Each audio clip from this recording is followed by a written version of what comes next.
चुनाव आयोग से कई हमारी सवाल हैं जो हम पूछना चाहते हैं। हालांकि आप लोगों ने तो सराय रंजन या समस्तीपुर का देखा ही होगा कि पर्चियां जो है किस हिसाब से वीवीपैट का फेंका हुआ था। इसमें कई लोग सस्पेंड भी हुए हैं बाद में, जब हम लोगों ने आवाज़ उठाई तब लोग डरे हुए हैं, सत्ता में बैठे लोग घबराए हुए हैं। कल हमने एक वीडियो भी जारी किया था, आप लोगों ने देखा होगा कि भाई केंद्र मंत्री गृह मंत्री को कोई काम नहीं है। पटना में लगातार कई दिनों से डेरा बनाए हुए हैं। कई बड़े बड़े अधिकारियों को बुलाया गया है, निर्देश दिए गए हैं, अपने रेंज का देखना है उनको, कहाँ डिस्टर्ब करना है, किन किन व्यक्तियों को चुनाव से पहले उठाना है। मतलब सीएम हाउस से भी एक आध रिटायर्ड अधिकारियों द्वारा लगातार फोन जा रहा है बड़े बड़े जिला के अधिकारियों को, रेंज वाले जितने अधिकारी हैं, बुलाया जा रहा है, निर्देश दिया जा रहा है। तो ये बौखलाहट बताती है कि ये लोग जाने वाले हैं। हम लोगों की पैनी नज़र है, जनता एक पांव पे खड़ी है। हम तो चाहेंगे कि जितने अधिकारी, सूचना हमको उन्हीं अधिकारियों से मिली है जिनको ये निर्देश दिए गए। तो हम तो कहना चाहते भाई, जनता एक पांव पे खड़ी है। संविधान का जिन लोगों ने शपथ लिया है, न्यायपूर्ण काम करें, दबाव में ना करें, वरना इस बार जनता जो है मुंह तोड़ जवाब देगी। सब लोगों की नज़र है अधिकारियों पर, प्रशासन पर। जनता सजग है, सब लोगों पर जो है नज़र डाली हुई है। बात अब देखिए, इलेक्शन कमीशन पहला चरण का मतदान कब हुआ? 6 नवंबर को। आज हम बैठ के पीसी कर रहे हैं 10 नवंबर को। 4 दिन बाद भी आंकड़े जो है सार्वजनिक नहीं किए गए हैं कि पुरुष ने कितने मतदान किए और महिलाओं ने कितने मतदान किए। कोई भी ऑफिशियल आंकड़ा नहीं आता। पहले भी मैनुअली, पहले के ज़माने में तो उसी दिन उसी समय बता देता था मैनुअली। आजकल तो टेक्नोलॉजी का ज़माना है, फिर भी ये आंकड़ा क्यों छुपाया जा रहा है? सबसे बड़ा मेरा प्रश्न है। 4 दिन हो गया, यानी आप समझिए, मान लीजिए 11 को अगर वोटिंग है और 14 को रिजल्ट है, तो आपको 14 तक पता ही नहीं चलेगा कि कितने पुरुष और महिलाओं ने वोटिंग की। This is a joke. कितना टेक्नोलॉजी का जमाना है, एआई का जमाना है। ये बताओ, अमित शाह और मोदी जी के राज में इलेक्शन कमीशन ठप हो गया है। अरे भाई, इतना तो पहले के जमाने में उसी दिन उसी वक्त मैनुअली लोग निकाल करके दे देता था कि इतना प्रतिशत जो है पुरुषों ने मतदान किया, इतने प्रतिशत जो है महिलाओं ने मतदान किया, और ये उम्र के लोगों ने इतना इतना मतदान किया। आप मीडिया के लोग यहाँ हैं, विद्वान लोग हो, जरा बताइए, आप लोगों को जानकारी में है क्या? ये कहीं भी ऑफिशियली ये बात आई है? Where is election commission? मतलब भाजपा जितना पाप करेगा, सब पे पर्दा इलेक्शन कमीशन डालेगा। भाजपा पाप करता रहे, इलेक्शन कमीशन उसका पाप धोता रहे। इलेक्शन कमीशन टूल बन गया, लग रहा है मर गया है। ये तो सिंपल सी बात है भाई। विदेशों में कितना देश का नाम बदनाम करेंगे।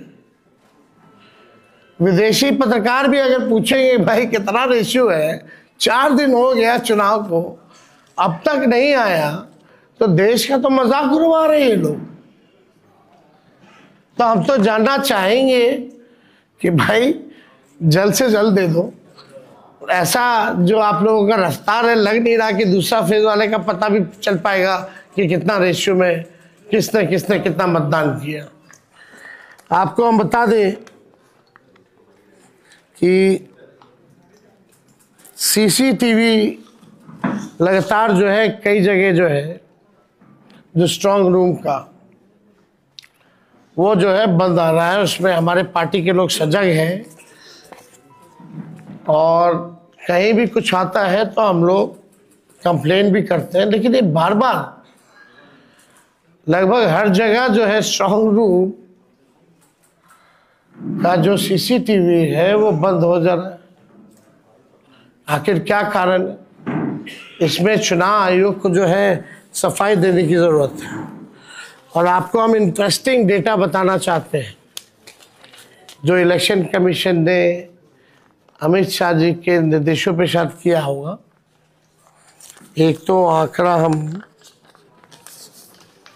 आप लोगों के सामने रखना चाहते हैं। ये आंकड़ा भाजपा या एनडीए शासित इन राज्यों से आए हैं जवान। उत्तर प्रदेश से 40 कंपनियां, गुजरात से 27 कंपनियां, मध्य प्रदेश से 23 कंपनियां, असम से 15 कंपनियां, महाराष्ट्र से 25 कंपनियां, छत्तीसगढ़ से 15 कंपनियां, राजस्थान से 10 कंपनियां, मिजोरम और हरियाणा से 8-8 कंपनियां, नागालैंड से 15 कंपनियां, मेघालय से 7 कंपनियां, गोवा से 6 कंपनियां, त्रिपुरा से 5 कंपनियां और उत्तराखंड से 4 कंपनियां, यानी कुल 208 कंपनियां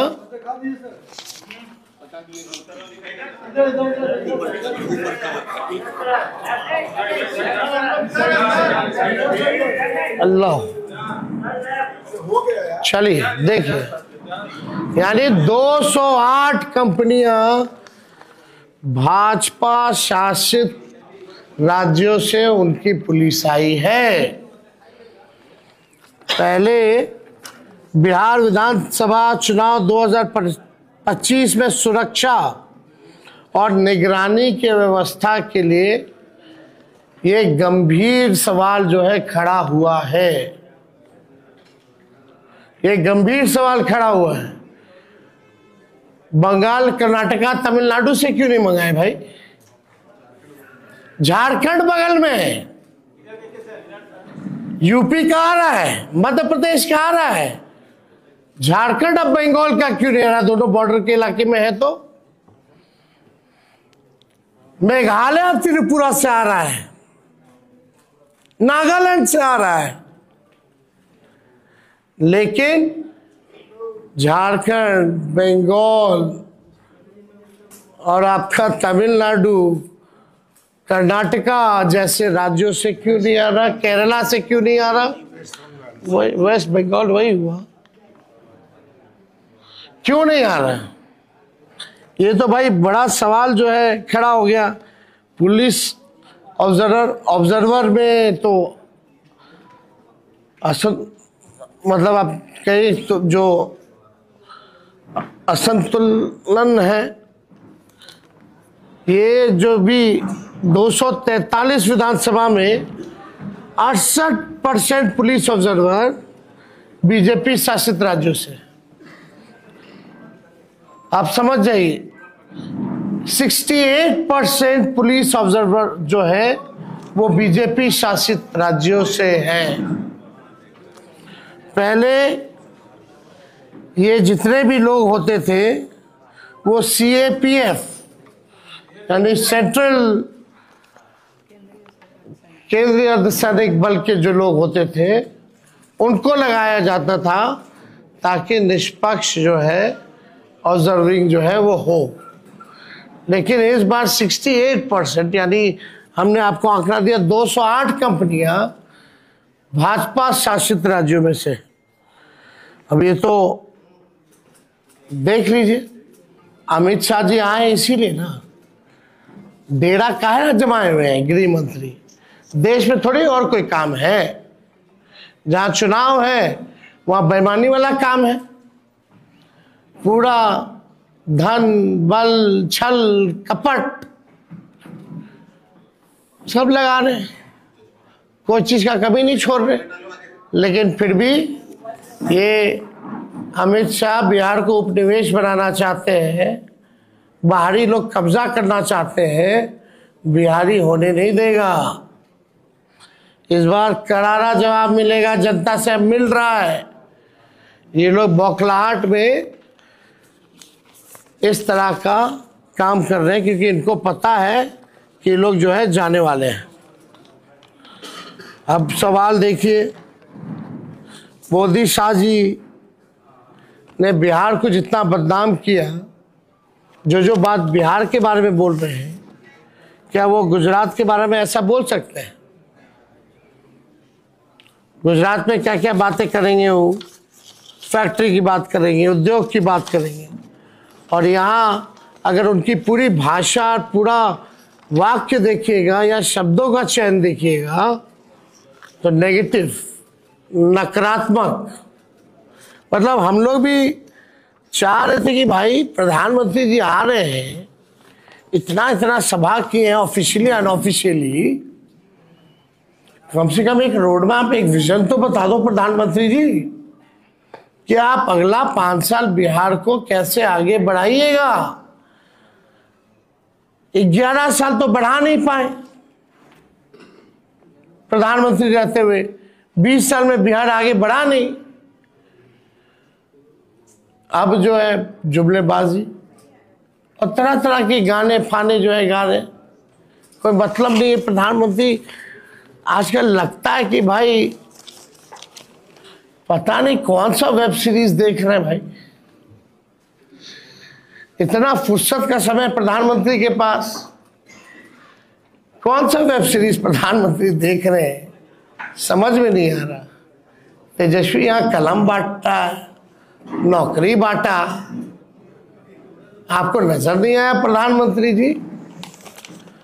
हाँ, प्रधानमंत्री जी ने जितना इनको सम्राट चौधरी, दिलीप जायसवाल, मंगल पांडे का भ्रष्टाचार और फर्जीवाड़ा नहीं दिखा, क्या सवाल प्रधानमंत्री जी इन लोगों से किया? नहीं करेंगे ना। सम्राट चौधरी ने क्या क्या किया है भाई, दिलीप जायसवाल जी का क्या क्या है, मंगल पांडे का क्या क्या है, अशोक चौधरी वगैरह लोग छोड़िए, कितना ऐसा लिस्ट हम लोग गिनाएंगे। कोई सवाल तो नहीं करता इन लोगों से प्रधानमंत्री जी। और आपको तो बिहार के दुर्दांत अपराधियों के साथ मंच साझा किया। क्या प्रधानमंत्री की नजर उल्लास पांडे, मनोरमा देवी, आनंद मोहन, सुनील पांडे, राजवल्लभ, अनंत सिंह साधु महात्मा लगते हैं? ये प्रधानमंत्री को बताना चाहिए, क्या वो साधु महात्मा है? ये लोग मन साझा कर रहे थे। और तो और छोड़िए, सृजन घोटाले वाले मुख्य आरोपी विपिन शर्मा का विशेष पास बनवा कर करके उन्होंने एयरपोर्ट पर बुला करके पीठ ठोका है। आप समझ जाओ, वाह रे वाह प्रधानमंत्री जी, कथनी और करनी में कितना अंतर है। थोड़ा सा भी तो लज्जा आना चाहिए कि बोल क्या रहे हैं, कर क्या रहे हैं। थोड़ा सा अपना पुराना भाषण ही बिहार का पढ़ लीजिए। आपको तो बिहार आने में शर्म आना चाहिए था, फिर भी आपने जो है कोई मर्यादा नहीं रखी। सृजन घोटाले वाले विपिन शर्मा को बुला के पीठ ठोक रहे हो भाई, जो मुख्य आरोपी है, विशेष पास बनवा करके। अनंत सिंह, उल्लास पांडे, राजवल्लभ, मनोरमा देवी, आनंद मोहन, सुनील पांडे बड़े अच्छे लोग हैं।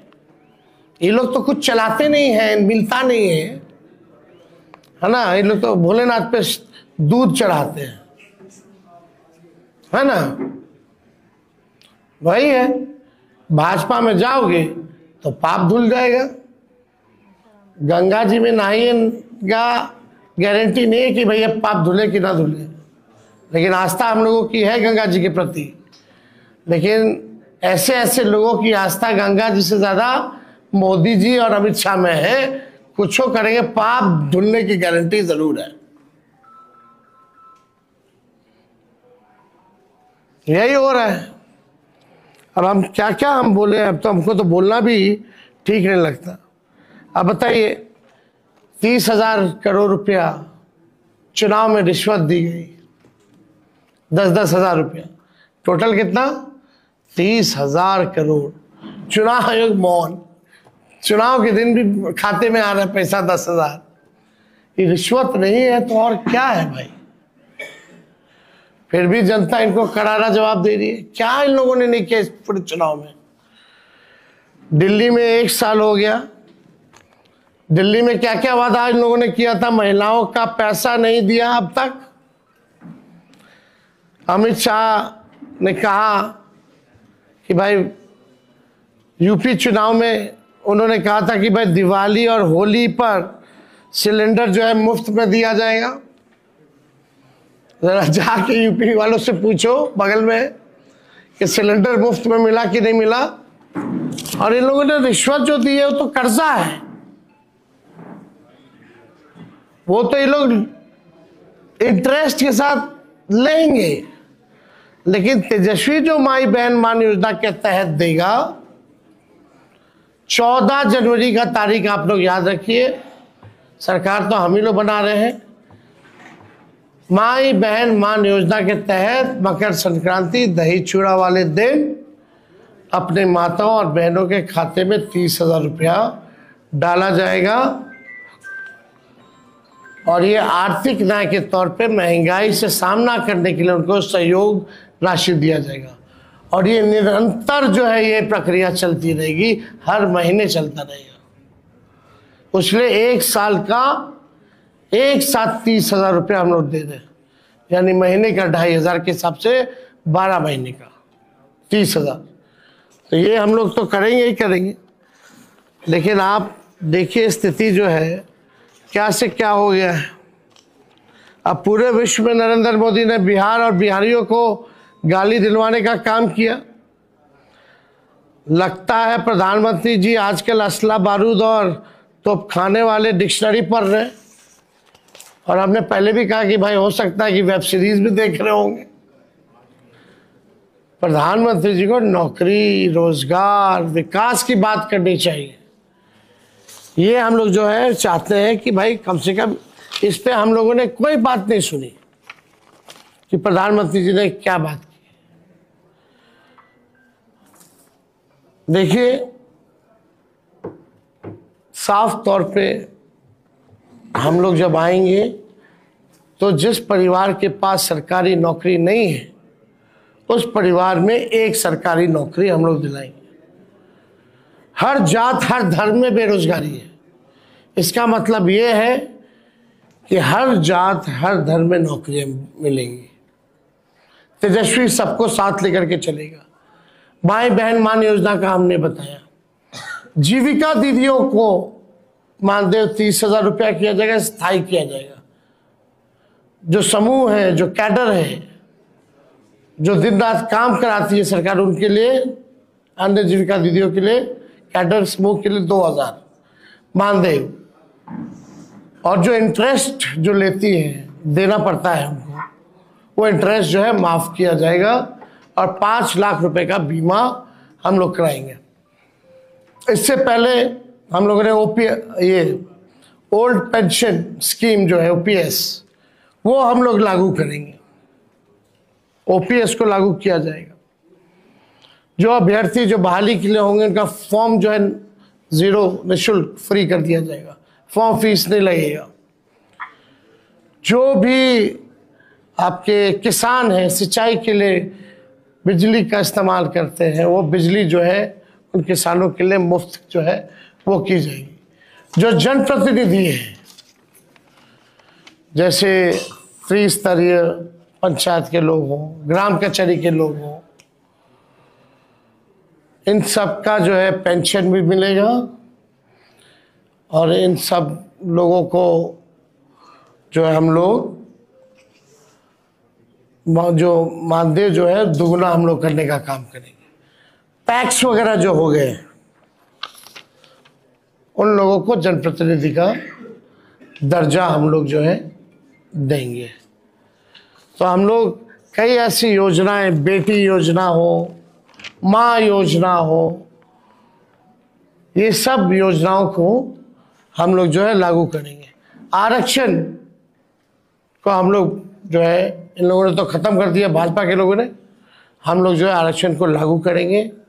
बढ़ाने की ज़रूरत हो तो बढ़ाया भी जाएगा और शेड्यूल लाइन के लिए फिर से भारत सरकार को हम लोग सिफारिश करेंगे। तो और भी बहुत सारी चीज़ें हैं। अब आप लोगों को बता दें कि भाई लॉ एंड ऑर्डर के मामले में तेजस्वी कोई कॉम्प्रोमाइज़ जो है नहीं करेगा, चाहे कोई अपना हो या पराया हो। अगर तेजस्वी की परछाई भी गलत करेगी तो उसको भी कड़ी से कड़ी सज़ा मिलेगी।